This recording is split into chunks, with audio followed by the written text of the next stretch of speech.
यह है एल्डोरिया की कहानी, जहां जादूगरों का सम्राट और बहादुर योद्धाओं का संगम होता है। इस कहानी में हमारे प्रमुख चरित्र हैं आर्यन और अलिया, जो एल्डोरिया को डेमो के खतरे से बचाने के लिए एक साथ लड़ते हैं। लेकिन क्या आर्यन के जादू का इस्तेमाल करके एक डेविल गॉड बनाने से पहले वे भूतपूर्व सेना के सामने बच पाएंगे? यह कहानी है उनकी उत्कृष्ट यात्रा की, जो दोस्ती और साहस की अद्वितीय कहानी को दर्शाती है। यदि आपको यह कहानी पसंद आई है तो कृपया हमारे चैनल को सब्सक्राइब करें और वीडियो को लाइक करें, और नई कहानियों की अपडेट के लिए घंटी का आइकन दबाएं। अब चलिए इस कहानी की शुरुआत करते हैं, जहां जादू की तरह नदी बहती थी और अलग अलग आकार के प्राणियों की बगीचा में छूट गई थी। वहां दो सबसे अच्छे दोस्त रहते थे, आर्यन और अलिया।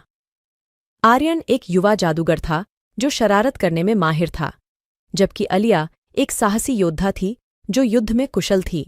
एक दिन एल्डोरिया पर अंधेरे बादल छाए हुए थे, जब एक भूतपूर्व सेना जादूगर राजा लॉर्ड मालगजार के नेतृत्व में पड़ गई। भूतपूर्व सेना एल्डोरिया को जीतने और इसके निवासियों को दास बनाने का उद्देश्य लेकर आई थी, जहां वह यात्रा करती थी। अपनी धरती को बचाने के लिए प्रतिबद्ध होकर आर्यन और अलिया ने भूतपूर्व सेना को रोकने के लिए एक डरावनी कहानी में उतर गए। आर्यन के जादू की महारत और अलिया के युद्ध में महारत, उन्होंने भूतपूर्व बलों के खिलाफ वीरता से लड़ा, लेकिन जल्द ही साफ हो गया कि वे संख्या में कम और अधिकतम थे। युद्ध का तरक्की लाने के लिए आर्यन ने एक जोखिमपूर्ण बाजी खेलने का निर्णय लिया। निषिद्ध ज्ञान का उपयोग करते हुए उसने एक डेविल गॉड बनाया, एक शक्तिशाली प्राणी जिसमें अंधकार और दिव्य ऊर्जा भरी थी।